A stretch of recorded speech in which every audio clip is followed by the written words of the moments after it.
इतिहासातील बालवीरांच्या पराक्रमांना वंदन करण्यासाठी भारतीय जनता ठाणे शहर जिल्हा यांच्या वतीनं वीर बाल दिवस कार्यक्रमाचं आयोजन करण्यात आलं होतं। वीर बाल दिवस हा भारत सरकारनं प्राचीन इतिहासातील बालवीरांच्या त्यागाचा सन्मान करण्यासाठी सुरू केलाय। या दिवशी आपण त्या बालवीरांच्या पराक्रमांना वंदन करतो, ज्यांनी देश, धर्म आणि सत्यासाठी आपलं जीवन समर्पित केले। विशेषतः गुरु गोविंद सिंग यांच्या 4 सुपुत्रांचं बलिदान यासाठी अत्यंत स्मरणीय आहे। गुरु गोविंद सिंग यांचे 4 सुपुत्र अजित सिंग, जुझार सिंग, जोरावर सिंग आणि फतेह सिंग यांनी आपल्या धर्म आणि राष्ट्राच्या रक्षणासाठी आपलं जीवन दिलं। त्यांच्या बालदिनाची कहाणी आजच्या पिढीला माहीत व्हावी या हेतूनं भारतीय जनता पार्टी ठाणे शहर जिल्हा अध्यक्ष संजय वाघोले यांच्या पुढाकारानं ठाण्यातील वर्तकनगर येथील भारतीय जनता पार्टी कार्यालयात वीर बालदिवस कार्यक्रमाचं आयोजन करण्यात आलं। या कार्यक्रमाला श्री दशमेश गुरुद्वाराचे गुरुजी कुलजीत सिंग, भारतीय जनता पार्टी ठाणे शहर जिल्हा अध्यक्ष संजय वाघोले, माजी नगरसेवक गुरमुख सिंग, परमजीत सिंग, सुखविंदर सिंग, तरसेन सिंग, विनोद सिंग आदींसह इतर मान्यवरही उपस्थित होते। यावेळी श्री दशमेश गुरुद्वाराचे गुरुजी कुलजीत सिंग यांनी उपस्थित शाळकरी मुलांना वीर बाल दिवसाचं महत्त्व सांगितलं। नमस्कार बोलता है कोई खुदा आपसे बोलता है, ऐसे हमारे सिखों में बोलते सबसे पहले वाहेगुरु जी का खालसा वाहेगुरु जी की फतेह। सारी संगत फतेह प्रवान करो जी। सो गुरु प्यारे साथ संगत जी, मेरे को थोड़ी हिंदी काम आती है। मान जनेऊ जो हमारे हिंदू वीर जनेऊ पहनते हैं ना, वो सवा मन जनेऊ उतार के फिर सुबह का नाश्ता करता, लेकिन उसने कौन सी जगह चुनी? कश्मीर। जो कश्मीर में तो प्यार से मुसलमान बन जाए, हम एक ही धर्म करेंगे। अगर प्यार से नहीं बनते तो उसे पैसे का लालच देके बना लो। अगर पैसे का लालच नहीं मानते तो उसे तलवार से जबरी उनका धर्म तब्दील। सुनते ही उसने जुल्म करना शुरू कर दिया और वहां हाहाकार मच गया।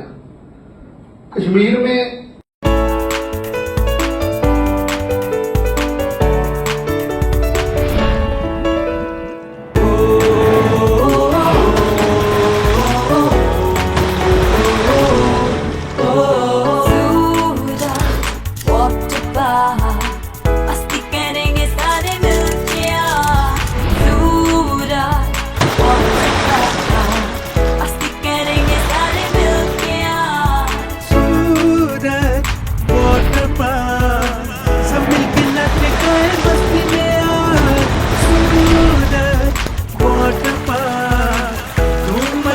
सब मिलके आज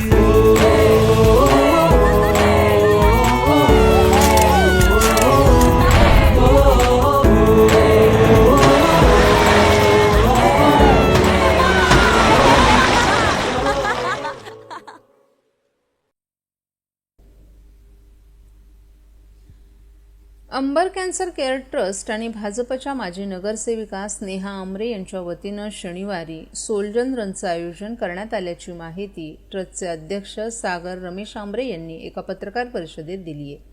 चला धावूया देशासाठी, सैनिकांच्या सन्मानासाठी असं घोषवाक्य घेऊन सोल्जर रन या स्पर्धेचं आयोजन करण्यात आलं असून या स्पर्धेसाठी मुख्यमंत्री देवेंद्र फडणवीस, उपमुख्यमंत्री एकनाथ शिंदे आणि अजित पवार यांच्यासह भाजपचे प्रदेशाध्यक्ष चंद्रशेखर बावनकुळे, वनमंत्री गणेश नाईक, परिवहन मंत्री प्रताप सरनाईक, आमदार संजय केळकर, प्रवीण चव्हाण, पोलीस आयुक्त आशुतोष डुमरे, ठाणे महापालिका आयुक्त सौरभ राव आदी अनेक मान्यवर उपस्थित राहणार आहेत।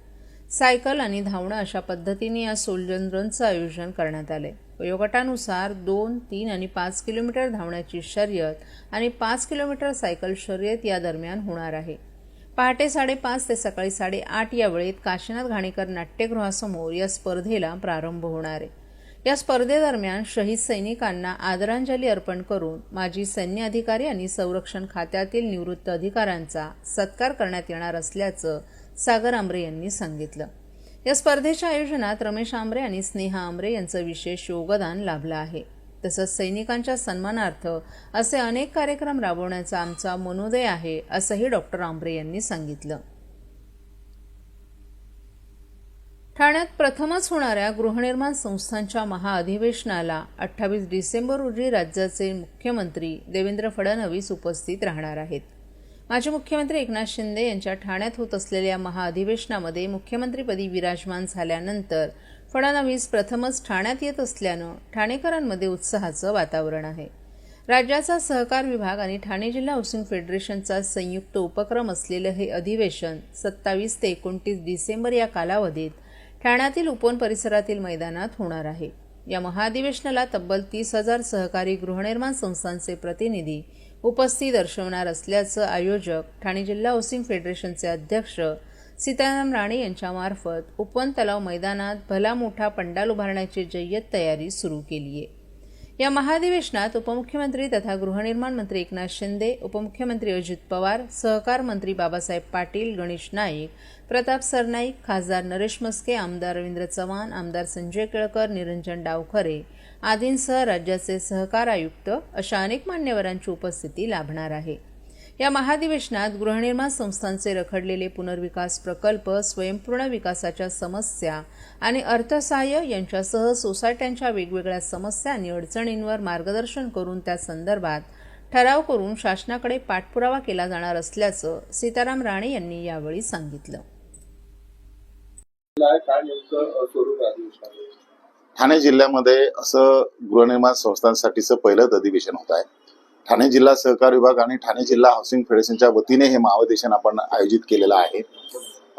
27, 28 आणि 29 डिसेंबरला हे 3 दिवस प्रदर्शन आहे आणि 28 तारीखला म्हणजे शनिवार दिनांक 28 डिसेंबर या दिवशी माननीय मुख्यमंत्री महोदय आणि सहकार मंत्री सर्व मंत्री या दिवशी या महाअधिवेशनाला उपस्थित राहणार आहेत. या निमित्ताने गृहनिर्माण संस्थांचे वेगवेगळे विषय ठरावाच्या माध्यमातून, चर्चेच्या माध्यमातून मांडण्याचा आमचा विषय आहे आणि तो शासनाकडून सोडून घेण्याचा मानस आहे. महाराष्ट्रातील भगिनींना आधार देणारी राज्य शासनाची मुख्यमंत्री माझी लाडकी बहीण योजना. या योजनेअंतर्गत अल्प उत्पन्न गटातील 21 ते 65 वयोगटाच्या भगिनींना मिळणार दरमहा 1,500 रुपयाची मदत. अर्ज करण्यासाठी 31 ऑगस्ट 2024 पर्यंत मुदतवाढ. कुटुंबाचं वार्षिक उत्पन्न 2.5 लाख रुपयांपेक्षा कमी असलेल्या महिला पात्र. कुटुंबाकडे पिवळं किंवा केशरी रेशन कार्ड असल्यास उत्पन्नाचा दाखला आवश्यक नाही. पांढरं रेशन कार्ड असेल किंवा रेशन कार्ड नसेल तर कुटुंबाचं वार्षिक उत्पन्न 2.5 लाखांपेक्षा कमी असल्याचा दाखला आवश्यक. योजनेसाठीचा ऑनलाईन अर्ज नारी शक्ती दूत ॲपवरून किंवा पोर्टलवर भरता येईल. ज्या भगिनींना ऑनलाईन अर्ज भरता येत नसेल त्यांच्यासाठी अंगणवाडी, ग्रामपंचायत, वॉर्ड ऑफिस, सेतू सुविधा केंद्रामध्ये किंवा आशाताई बचत गटाच्या CRP यांची मदत उपलब्ध. आता आपल्याला अभिमानानं म्हणता येईल, सुखी आणि सुरक्षित आहे माझी लाडकी बहीण.